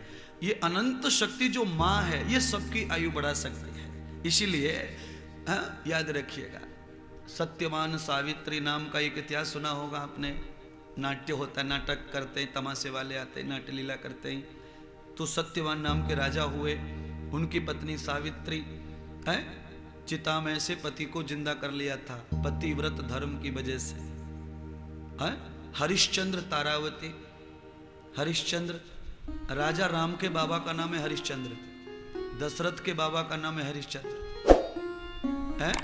दिलीप राजा के बाप का नाम है हरिश्चंद्र। अधो पुण्यम गते दर्शनम। स्त्री के सत्य से पति का सत्य बच जाता है। ऐसे ही तुलसी नानी अपने पति की आयु के लिए पतिव्रत धर्म करती है और उस धर्म से पति को कोई मार नहीं सकता, वो विधवा नहीं हो सकती है। जहां पर सत्वतः विद्वाम भूतम दर्शितम, वहां पति की आयु कितनी भी लंबी की जा सकती है। पर शंखचूड़ जो था वो दुर्जन व्यक्ति था, राक्षस, बुरा व्यक्ति। पर जैसे मंदोदरी पतिव्रता थी, मंदोदरी पति अच्छा नहीं था, फिर भी पत्नी अपना धर्म पालती थी। पति कैसा भी रहो, कर्मों का फल पति भोगेगा। हम अपना कर्म क्यों बिगाड़ें? क्योंकि हमें भी भगवान के घर जाना है। शादी होने के बाद पति होता है, मरने के बाद कोई पति होता नहीं है। हाँ, सबकी गली अलग रहती है, सबका शरीर अलग रहता है। जब तक शरीर है तब तक ये मेरी पत्नी, ये मेरा पति। मरने के बाद न पति, न कोई गति, न कोई सती, सब अपने अपने कर्मों का फल भोगते हैं। इसीलिए मंदोदरी ने भी अपना धर्म नहीं छोड़ा पति के साथ रह करके। ऐसे ही शंखचूड़ की पत्नी तुलसी ने भी अपना धर्म नहीं छोड़ा। वो अपने धर्म पर पति कैसा भी कुछ भी करो, कर्म करेगा सो भरेगा, ऐसा करके छोड़ दिया। पर अब वो मरेगा नहीं, किसी से नहीं मरेगा तो पब्लिक को तकलीफ दे रहा है, सबको हानि पहुंचा रहा है, समाज को बिगाड़ रहा है, धर्म को बिगाड़ रहा है, समाज को दूषित करता है, नए नए लड़का लड़कियों को भ्रष्ट कर देता है। इससे समाज की हानि हो रही है। और जब जब समाज की हानि होती है तब तब चक्रधारी कृष्ण पैदा होता है। जब जब होए धर्म की हानि, बाढ़े असुर अधम अभिमानी। जब अभिमान बढ़ जाए, असुरता बढ़ जाए, नीचता बढ़ जाए, तो भगवान का प्राकट्य हो जाता है। आज भगवान विष्णु प्रकट होके आए। कौन? भगवान विष्णु प्रकट होके आ गए। और भगवान विष्णु प्रकट कैसे हुए? वो उसने पति का रूप बना लिया भगवान विष्णु ने। शंखचूड़ का रूप धारण कर लिया और पति बनकर के शंखचूड़ बनकर के भगवान नारायण तुलसी के साथ में मिलन करते ही सम्मोहिताम गतम भूत्वा, जैसे ही तुलसी रानी भगवान विष्णु को पहचान नहीं पाई और संबंध साजरा हो गया, संबंध हो गया और संबंध होने के बाद विषय खत्म हुआ तो आंखें खुली, अरे मैंने क्या कर लिया। तो भगवान विष्णु ने भी रूप बदल लिया और रूप बदल के भगवान ने क्यों बताया, क्योंकि तुलसी को पता चल गया था कि मेरे साथ में छल किया है, तो तुलसी अगर श्राप दे देती तो भगवान को भी छोड़ती, इसलिए श्राप देने से पहले ही भगवान नारायण के रूप में खड़े हो गए। कहा देवी श्राप मत देना, मैं विष्णु हूँ, मैं तुम्हारे भले के लिए ही मैंने तुम्हारे साथ में ये सत्कर्म किया है, आप मुझे बुरा न समझें। तुम्हारा पति इतना दुर्जन हो गया है कि तुम्हारे पति को नरक में जाना पड़ेगा, अगर ज़्यादा पाप किए तो तुम्हारे पति को पाप से रोकने के लिए उसे मरना जरूरी है, नहीं तो तुम्हारी बदनामी, तुम्हारे पति को अधोगति प्राप्त होगी, तुम्हारे पतिव्रत धर्म को कलंक लग जाएगा, इसलिए मैंने ये किया है। तो अब वो पति तुलसी जो कहती है कि आप मेरे पति को तो मारेंगे, पर अब मेरा जो तुमने शोषण किया है मैं कहाँ जाऊं, समाज में मुझे कहाँ जगह मिलेगी। तो भगवान विष्णु ने उसी समय तुलसी को आशीर्वाद देते हुए कहा देवी एक तो तुम आज से मेरी पत्नी कहलाओगी, एक नंबर। दूसरा नंबर, अगर शोषण किसी की कन्या का किया हो तो उसे पत्नी का दर्जा देना ही चाहिए, तो आप अच्छे ही, और शोषण करके छोड़ दिया तो आप अच्छे नहीं। तगतम भूतवान दिव्यो हो, भगवान ने तुलसी रानी को पत्नी का दर्जा दे दिया, एक नंबर भगवान की ऐसे पत्नी तुलसी बनी। दूसरा, भगवान ने कहा चिंता न करो, तुम्हारा ये शरीर जो दूषित किया है मैंने, इस शरीर को मैं इतना पवित्र कर दूंगा कि तुम्हारे शरीर को छूने वाला पवित्र हो जाएगा। उसी समय भगवान विष्णु ने तुलसी माता को गंडकी नदी का अवतार दे दिया, गंडकी नदी का अवतार दिया, और भगवान ने कहा कि जहां तुम प्रकट होके बहोगी लोग तुम में स्नान करेंगे, दूषित पवित्र हो जाएंगे, वहीं पर मैं विष्णु सालिग्राम का रूप लेकर बैठूंगा। जो लोग सालिग्राम की पूजा करेंगे और तुम्हारा दर्शन करेंगे तो तुम्हारा कल्याण और मेरे आशीर्वाद से हमेशा सबकी शुद्धि होगी। तो भगवान विष्णु सालिग्राम बन गए, गंडकी नदी पे भगवान प्रकट हो गए। तुलसी रानी के जो केस का हिस्सा था, केस का सुंदर बालों का जो हिस्सा था, उसको तुलसी पौधे का अवतार प्राप्त हुआ। तुलसी के बालों को तुलसी का पौधा माना गया और कहा केशम गतेन ब्राह्मणम, ये जो तुम्हारे बाल हैं ये ब्राह्मणों को बड़े प्रिय होंगे, ब्राह्मण बड़ा प्यार करेंगे तुलसी से। बिना तुलसी के ब्राह्मण पूजा के लिए नहीं बैठेंगे, बिना तुलसी की माला के भजन के लिए लोग नहीं बैठेंगे, इसलिए देवी तुम्हारा तो कल्याण ही कल्याण है, चिंता करने की कोई जरूरत नहीं है। भगवान देव पुरुष अपने साथ जो कर्म करते पर उसे बता देते हैं कि भाई हमने तुम्हारे साथ ये इसलिए किया कि तुम्हारा उद्धार हो। पति के उद्धार के लिए पतिव्रत धर्म को तोड़ा भगवान ने, क्यों? उसमें पति का ही भला है, और भगवान ने तुलसी का भी कल्याण कर दिया।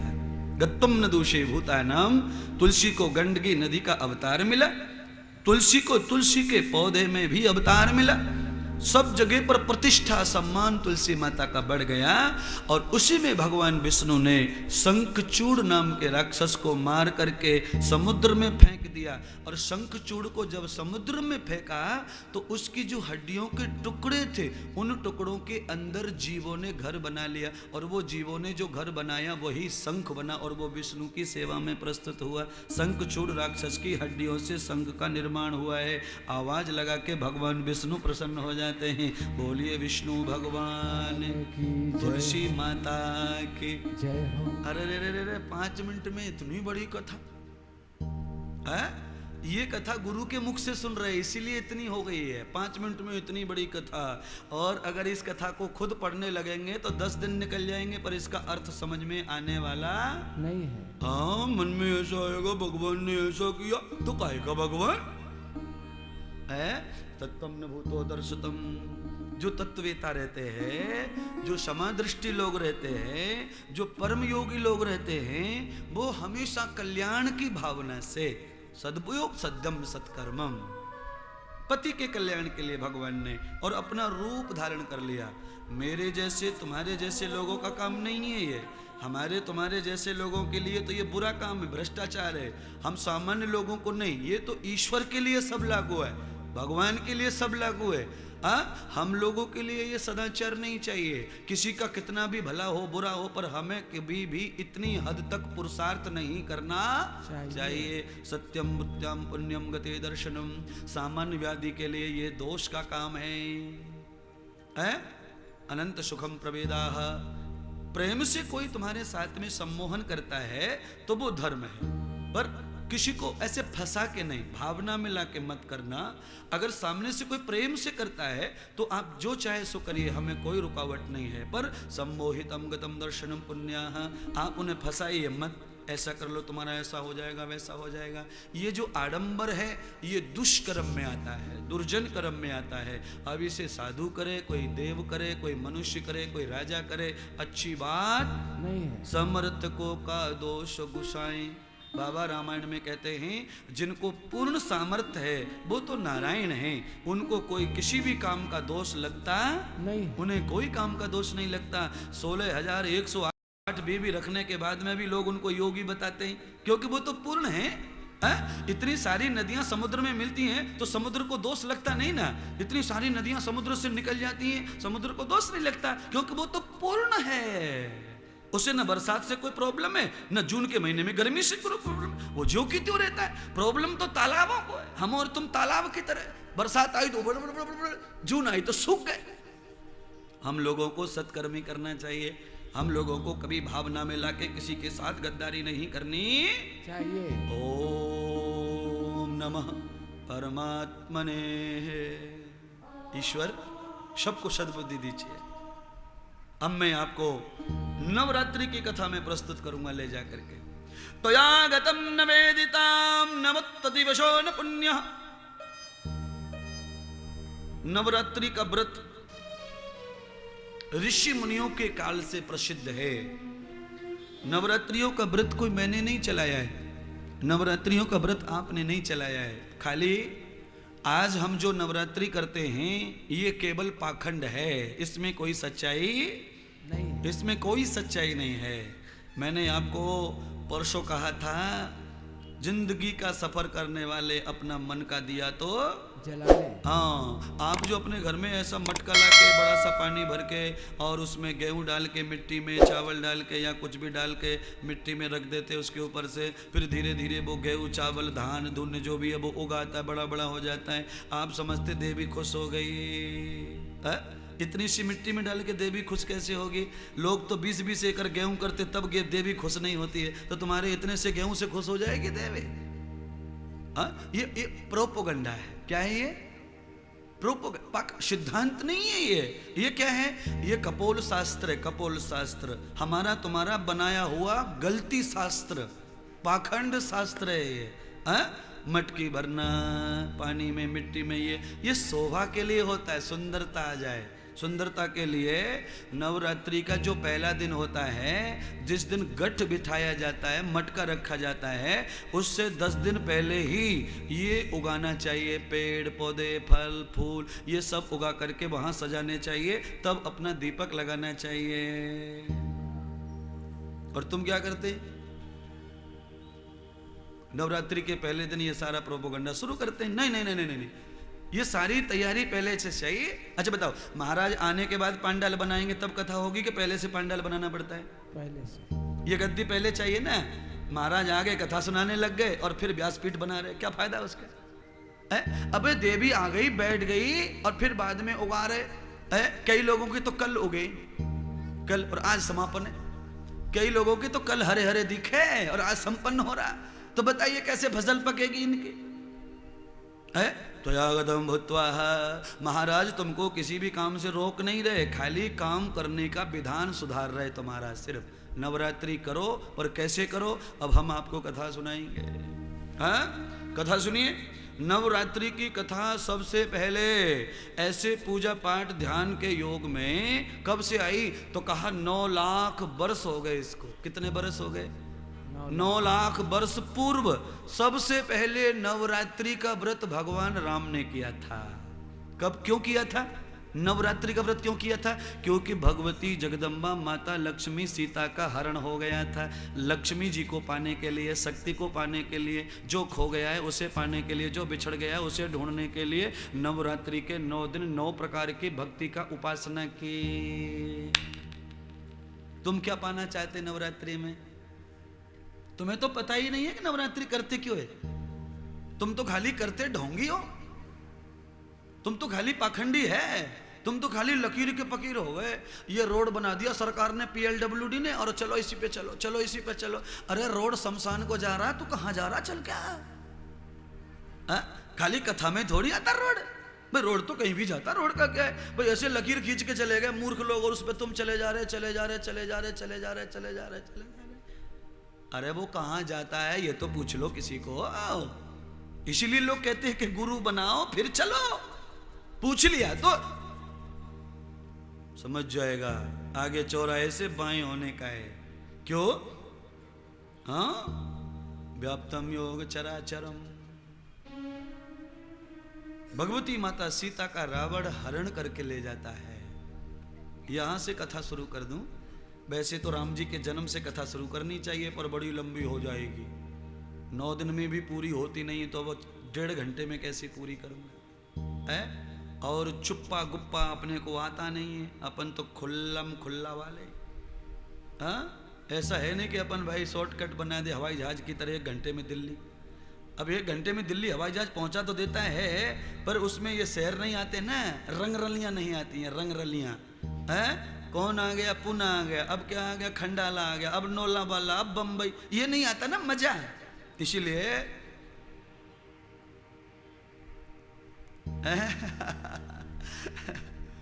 चलना तो रोड का चाहे फेर क्यों ना हो, है? चलना तो रोड का चाहे फेर क्यों ना हो, बैठना भाइयों का चाहे बैर क्यों ना हो। भाई कितना दुश्मन हो पर भाई के अंदर ही बैठना चाहिए। भाई से बोलते नहीं और वहां जाके बैठे निकम्मों के पास में अपना भाई दुश्मन बना बैठा है। शास्त्र क्या कहता है? चलना तो रोड का चाहे फेर क्यों ना हो, बैठना तो भाई का चाहे बैर क्यों ना हो। अपने भाई को छोड़ के दूसरी जगह नहीं बैठना, दूसरी जगह बैठिए पर अपने भाई को भी भाई मानिए, ऐसा महाराज कहना चाहते हैं। हैं? सही है क्या? एकदम सही है।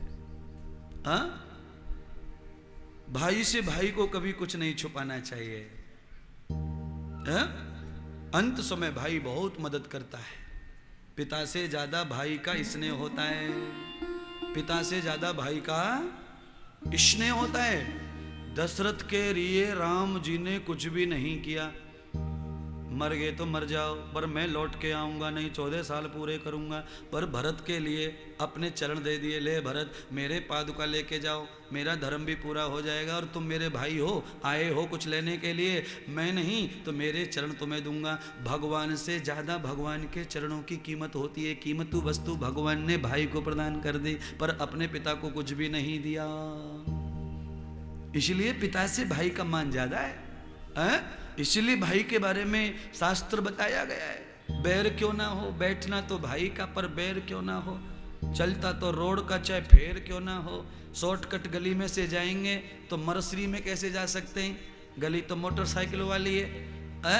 चलना तो रोड का, एकदम एक्सप्रेस हाईवे पे चलिए, फिर मजा आएगा जीवन में, धड़ाधड़ चले जाइए। हाँ, खाली आंख बंद नहीं करना। कई लोग क्या बोलते हैं, अरे रोड बहुत अच्छा है, आंख बंद करके चल, कुछ नहीं, टेंशन, खड्डे नहीं। आंख बंद करके भी अच्छे रोड पे कैसे चलेंगे मूर्खों? है? लोग बातों बातों में बोल देते, आंख बंद करके चलो, कोई टेंशन नहीं, सब देखा है हमने। अभी देखा है तो आंख क्यों बंद करने का? ट्रक तो है ना सामने भाई। खाली मामा का गांव तो देखा है तूने, ट्रक तो। ये क्या है? मुहावरा है, मुहावरा। अपना ज्ञान बताने के लिए आदमी को अज्ञान बता देता है। वो आंख बंद कर ले, सब देखा हमने, चल चल। अरे आंख बंद करके नहीं चलने का, तुमने सब देखा है। आओ, सब देखा है। सुनो, तुम्हारा घर तो पूरा देखा है ना तुमने। अपने घर के अंदर अपने कमरे में भी आंख बंद करके नहीं चलना चाहिए। तो अब क्या करना चाहिए? अब हमसे सुनिए। भाई कितना बैरी हो कोई भेद छुपाना ना चाहिए। हाँ भाई कितना भेद छुपाना ना चाहिए। ये नारी कितनी प्यारी हो सब भेद बताना ना चाहिए। हरे राम राम राम हरे हरे राम राम हरे कृष्णा कृष्णा। हाँ नारी कितनी प्यारी हो सब भेद बताना। और भाई कितना बैरी हो कोई भेद छुपाना ना चाहिए। राम राम राम राम राम हरे राम हरे राम हरे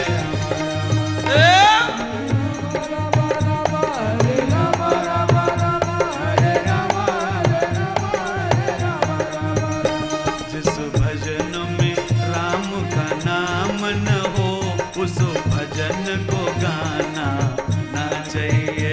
जिस भजन में राम का नाम न हो उस भजन को गाना ना चाहिए।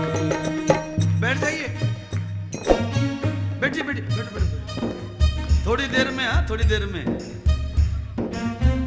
पहले सीख तो लो ड्राइविंग करना बाद में गाड़ी चलाइए। महाराज सिखा रहे हैं ना।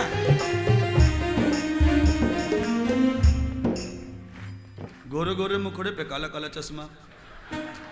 अब बता इस गाने का अर्थ बताइए। गाने का अर्थ बताइए। अर्थ भाई जिस गाने का कोई अर्थ नहीं है उसको गाने से क्या फायदा। अर्थ बताइए इसका। भाई इसका अर्थ तो बता दो। हाँ भाई इसका अर्थ बताइए ना। क्या अर्थ है इसका। सर का लो खटिया इसका अर्थ बताइए।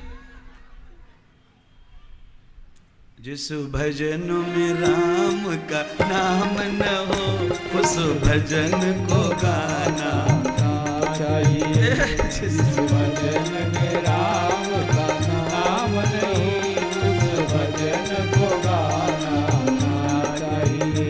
उस भजन को गाना ना चाहिए। उस भजन को गाना ना चाहिए। उस भजन को गाना ना चाहिए। उस भजन को गाना ना चाहिए। जिस भजन में राम का नाम न हो उस भजन को गाना ना चाहिए। जिस भजन में राम का नाम न हो उस भजन को गाना ना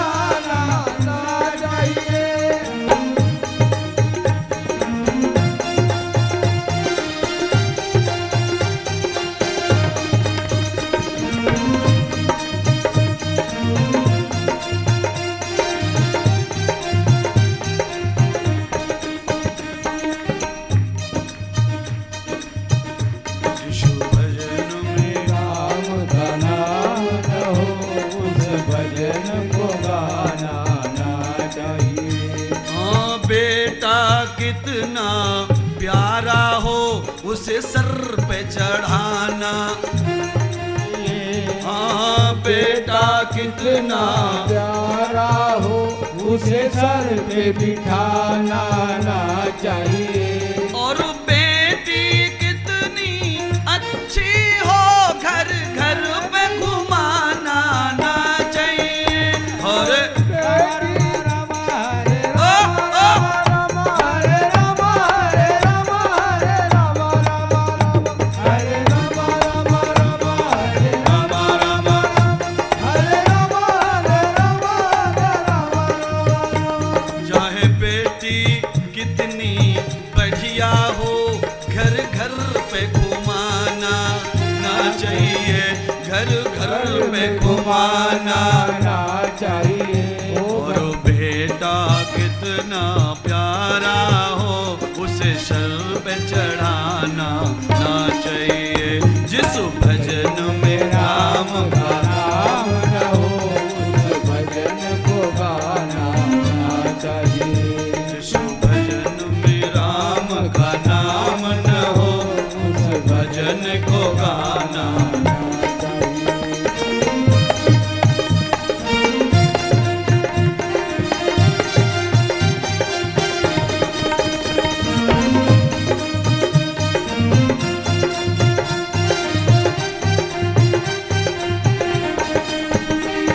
जिस पिता ने हमको जन्म दिया दुख उसको दिखाना ना चाहिए। हरे राम राम राम हरे हाय हाय हरे। जिस पिता ने हमको जन्म दिया दिल उसका दुखाना ना चाहिए, ये दिल उसका दुखाना ना चाहिए। जिस भजन में राम का नाम न हो उस भजन को गाना ना चाहिए। भजन में राम का नाम न हो उस भजन को गाना ना चाहिए। हरे राम राम राम हरे राम राम राम हरे राम हरे राम हरे राम राम हे हरे कृष्णा कृष्णा हरे कृष्णा कृष्णा कृष्णा हरे कृष्णा हरे कृष्णा। उस भजन को गाना ना चाहिए। हाय हाय भजन को गाना चाहिए। राधे भजन को गाना ना चाहिए। उस गीत को गाना ना चाहिए। जिस भजन में प्रभु का नाम न हो उस भजन को गाना ना चाहिए। जिस भजन में राम का नाम न हो उस भजन को गाना ना चाहिए। जिस दिल में ईश्वर भक्ति है वो पाप कमाना क्या जाने। हाँ पाप कमाना क्या जाने। जिस दिल में आए जिस दिल में रमा जिस मन में हाय हाय जिस दिल में ईश्वर भक्ति है वो पाप कमाना क्या जाने। वो पाप कमाना क्या जाने। जिस मन में आत्म शक्ति है वो कदम हटाना क्या जाने। जिस मन में आत्म शक्ति है वो कदम हटाना क्या जाने। हरे राम राम हरे हरे राम राम राम हरे राम हरे राम हरे राम राम। हरे कृष्णा कृष्णा हरे हरे हरे कृष्णा हरे कृष्णा हरे कृष्णा हरे कृष्णा।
भगवतां कथा दर्शनम पुण्यो रामस्वदा।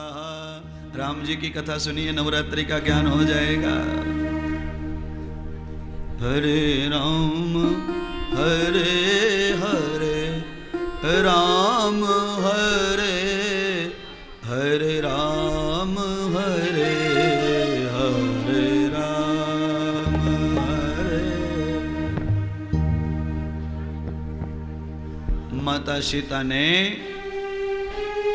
भगवान श्री राम जी से कहा, देवी द्वया भगवतम त्वया मायम प्रमन्नते है।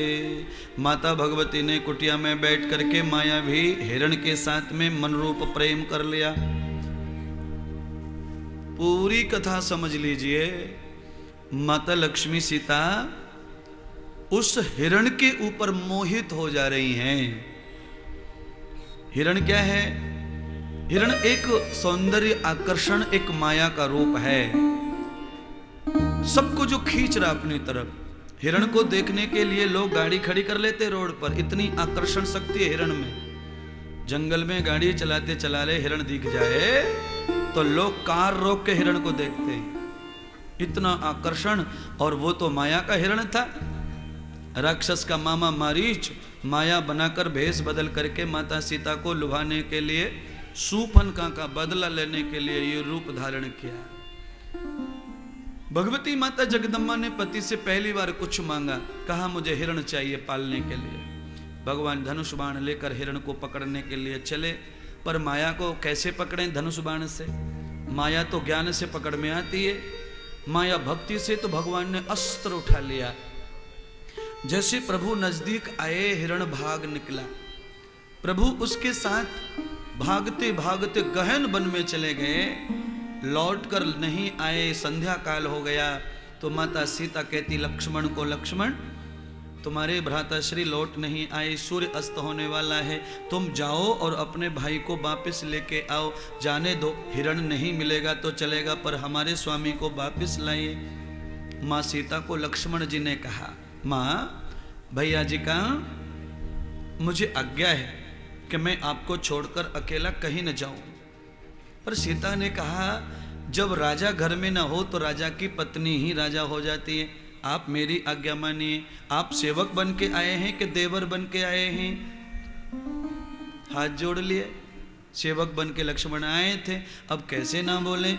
तो उसी समय लक्ष्मण ने कहा, भाभी आप जो कहेंगे वही करूंगा, पर भाभी देवर होने के नाते, अयोध्या राजा दशरथ का पुत्र होने के नाते, दशरथ की पुत्र वधू को रक्षा करने का मेरा काम है। इसलिए भाभी हमारी कुल मर्यादा हमारी आप में है, इसलिए आप ऐसा कीजिए कि इस चौकट के बाहर मत निकलिए। इसको कहते लक्ष्मण रेखा। लक्ष्मण रेखा माने शब्द रेखा है। वो शब्द से किसी ज्ञानी ने कह दिया कि भाई तुम शराब नहीं पीना, तो ये लक्ष्मण रेखा है। अगर आपने पी तो आप मरेंगे। तो सीता जी को लक्ष्मण रेखा। लक्ष्मण ने कहा, इस चौकट के बाहर नहीं आना, क्योंकि चौकट के बाहर हमारे दुश्मन घूम रहे हैं। लक्ष्मण के राम के दुश्मन हो गए थे वहां पर, कहां? पंचवटी पर। खरदूषण को मार दिया था, शूर्पणखा की नाक काट ली थी, इसलिए दुनिया भर के राक्षस दुश्मन हो गए।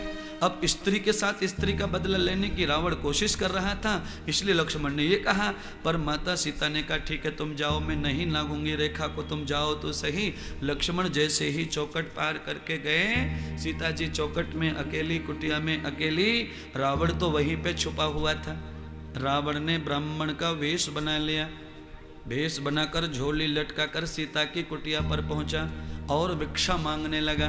माता सीता को आज पहली बार जंगल में कोई भिखारी दिखाई पड़ा, ब्राह्मण दिखाई पड़ा। ये उस सीता की कथा है जो सीता बिना ब्राह्मण को भोजन कराए भोजन नहीं करती थी अपने मामा के घर पे, अपने पिता के घर पे। जब तक ये दान नहीं करती थी तब तक इसे एक घूंट पानी भी नहीं चलता था। आज 14 साल के वनवास में ये धर्म टूट गया था। आज ब्राह्मण को देख के सीता मन ही मन खुश हो रही है कि आज मेरा धर्म फिर से बन जाएगा, क्योंकि सुबह सुबह मेरे घर में ब्राह्मण भीख मांगने आया है और मेरे हाथ से भिक्षा देके आज मेरे धर्म को पूरा कर लूंगी। पर माता सीता को पता नहीं था कि ये मुझे लूटने आया है। राम के पीछे लक्ष्मण चले गए। भगवान राम ने बाण चला करके हिरण को घायल किया। जैसे हिरण घायल हुआ तो उसने नकली चोला छोड़ के असली चोला धारण कर लिया। क्यों? ये मारीच भगवान के हाथों से अपना कल्याण करवाना चाहता था। विश्वामित्री जी ने जब यज्ञ किया था तो इसी मारीच ने यज्ञ को बिगाड़ा था। राम लक्ष्मण ने यज्ञ की रक्षा की थी, वहां पर भगवान ने इसे नहीं मारा था। क्यों? यज्ञ में कभी भी किसी को डांटना, धमकाना, मारना, पीटना नहीं चाहिए। सत्कर्म कर रहे हों तो हाथ जोड़ के ही दुश्मन से बचना चाहिए। ऐसे काम में कोई गलती भी कर देना तो उसे मारना नहीं चाहिए। तगतम भूत्वा, भगवान ने नहीं मारा। आज भगवान ने सीता को लूटने के लिए भावना से आया तो भगवान ने अस्त्र का प्रयोग किया। भाई अच्छे काम में बाधा डाले तो मारना नहीं, समझाना चाहिए। पर अब स्त्री पर डांका डाले तो समझने का विषय नहीं है। फिर स्त्री को डांका डालने वाले को तो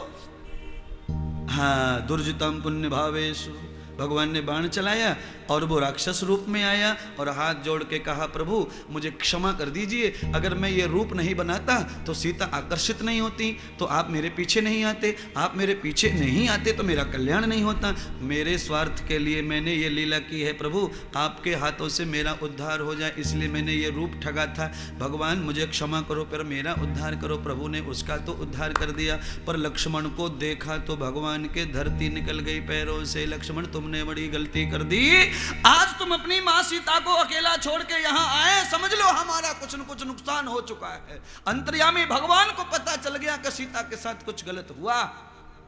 दोनों भाई दौड़े, बड़ी दूर जंगल में चले गए थे। रावण ने कहा, देवी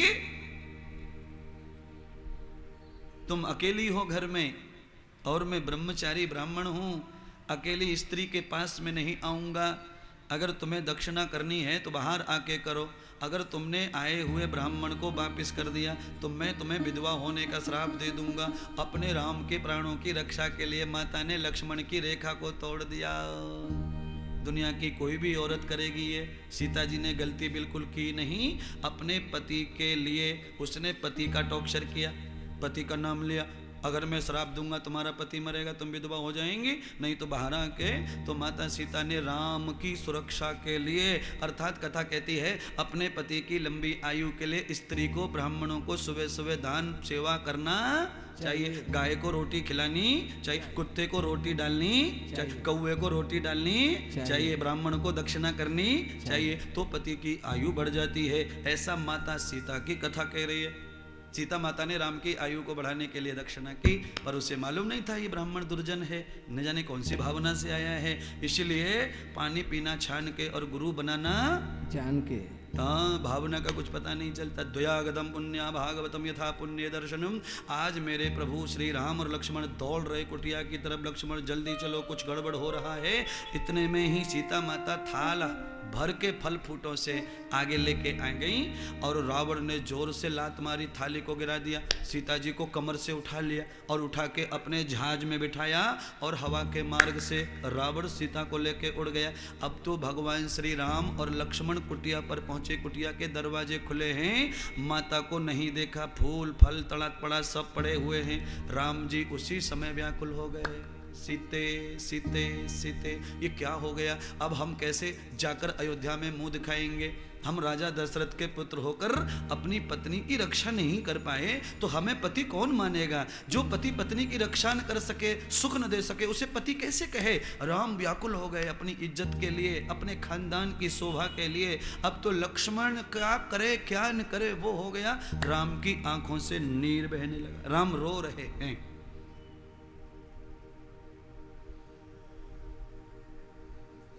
राम रोते रोते लक्ष्मण को कहते हैं, भ्रात सुनो नित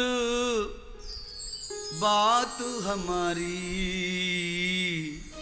कहाँ गई है जग महतारी। भाई कहाँ चली गई इस जग को जो माँ है, वो कहाँ गायब हो गई? लक्ष्मण तनक ढूंढो तो सही। लक्ष्मण तुम ऐसा करो, इस पेड़ पे चढ़ के देखो अपनी माँ को, वो कहाँ दिख रही होगी? लगता है घूमने गई होगी, पर घूमने जाएगी तो ये सब हाल कैसे? ये सब बिखरा हुआ पड़ा, ये क्या हुआ? तो राम जी ने एक बार शंका की, लगता है कोई हिंसक जानवर माँ को परेशान करके ले गया लगता है। खग मृग धग ठग देख बनी के चलो चराचर जग सब फीके। राम जी ने समस्त पशु पक्षियों को देखा पर कोई भी सीता को नहीं ले गया। ऐसा सब ने कह दिया, प्रभु हमने सीता को देखा नहीं, हम तो जानते नहीं, हमने तो कभी ऐसा किया ही नहीं, और हम अपनी माँ के साथ ऐसी गद्दारी कभी कर ही नहीं सकते। अब तो राम परेशानी में पड़ते जा रहे, राम घबराहट में पड़ते जा रहे, राम बेचैनी में होते जा रहे, राम तकलीफ में बढ़ते जा रहे हैं। अब राम रोते रोते ये कह रहे, लक्ष्मण अगर सीता नहीं मिली तो हम दोनों को भी चिता बन के जलाना पड़ेगा। हम बिना सीता के अब अपने घर लौट सकते नहीं है, क्या करें? राम लक्ष्मण सीता माता को वनवास में ढूंढ रहे हैं। जल जंगम पाताल खग देखे सभी स्थान, ढूंढत ढूंढत रैन गई गए दिवस सही जान। कई दिन कई रात निकल गई माता सीता को ढूंढते, पर सीता की खोज कहीं होती है, भगवती सीता नहीं मिलती है। उधर रावण माता सीता को आकाश के मार्ग ले जा रहा है दक्षिण की तरफ, तो भगवती जगदम्बा अपने श्रृंगार उतार रही हैं, अपनी शोभा कम कर रही हैं। क्यों? पर पुरुष के आगे स्त्री को कम शोभा में रहना चाहिए, पर पुरुष अपरिचित प्राणी के आगे स्त्री को श्रृंगार नहीं करना चाहिए। माता ने सारा श्रृंगार पहुंच दिया, बाल खोल लिए, माता कुरूप धारण कर रही हैं, जिससे कोई पर पुरुष आकर्षित न हो, मन गंदा न करे, विचार गंदा न करे। माता ने चूड़ियां उतार के फेंक दी, कंगन उतार के फेंक दिया, ये सब उतार के फेंक दिया, कुंडल उतार के फेंक दिए, जूड़ा उतार के फेंक दिया। माता चिन्ह छोड़ रही है, निशान छोड़ रही हैं। राम अगर जंगल में मुझे ढूंढेंगे तो मेरा कंगन मिलेगा, मेरा चूड़ियां मिलेंगी, मेरा कगड़त मिलेगा, मेरा पायजे मिलेगा, कौंदनी मिलेगी, तो राम इनको देखते देखते देखते देखते दिशा को प्राप्त कर लेंगे। तो राम अवश्य मुझे ढूंढते ढूंढते वहां पहुंचेंगे जहां ये दुष्ट मुझे ले जा रहा है। पर सीता ने एक चीज को नहीं फेंका, वो राम जी की परम निशानी है, उससे ही सीता पत्नी कहलाती हैं, उसे मंगल सूत्र कहते हैं। सीता ने उसे हृदय से लगाए रखा, उतार करके साड़ी के पल्लू में बांध लिया, क्योंकि राक्षस न पता क्या करेगा। मंगलसूत्र पति का हाथ का गले में हो तो स्त्री को दुस्साहस नहीं करना चाहिए गलती करने का। तो माता ने उसे पल्लू में बांध लिया है मंगलसूत्र को। गतम व्याप्तम न देव योगेषु च,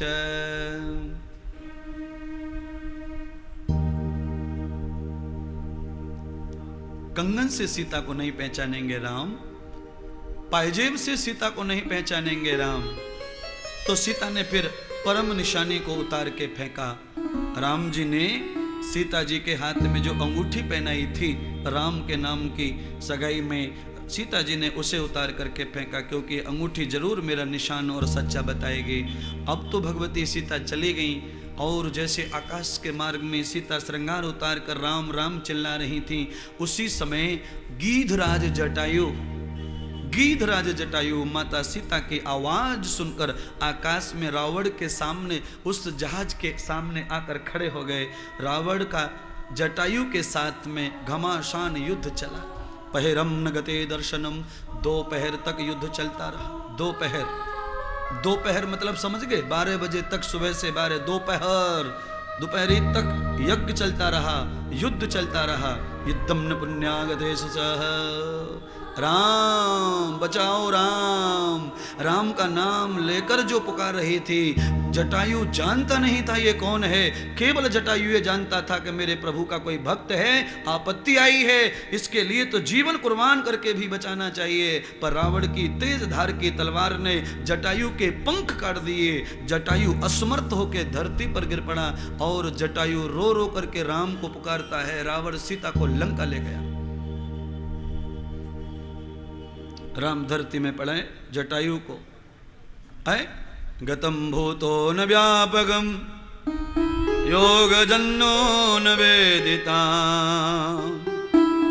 परम योगे राम राम रामेति रमो रमा।